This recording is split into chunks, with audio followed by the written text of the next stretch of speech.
নামাজ না পড়তে পারি মৌলী সাহেব, কিন্তু আমার মতো ভালো লোক গ্রামে পাবেন না আপনি। এরকম মাল আছে না? না গাদা আছে, দোকানে ফুটানি গাদা। নামাজ না পড়তে পারি, কিন্তু আমার মতো ভালো লোক পাবেন না।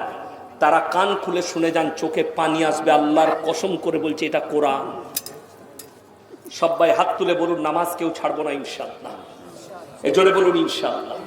মা বোন ভাই সকলে নামাজি হন, নামাজি।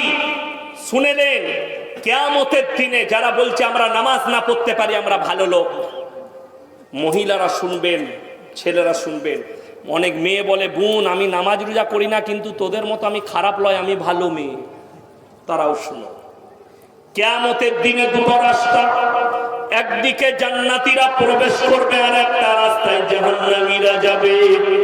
জান্নাতীরা জাহান্নামীদেরকে প্রশ্ন ছুড়ে দিবে, ফি জান্নাতি ইয়াতাসাআলুনা আনিল মুজরিমিনা মা সালাকাকুম ফি সাকার, তোমরা কেন জাহান্নামে যাচ্ছ?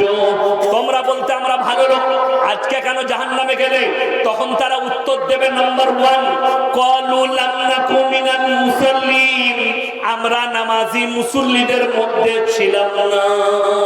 এটা নাম্বার 1 তাদের উত্তর হবে, আমরা নামাজিদের মধ্যে মুসল্লিদের মধ্যে ছিলাম না, আল্লাহ আমাদেরকে জাহান্নামের রাস্তায় পাঠিয়েছে।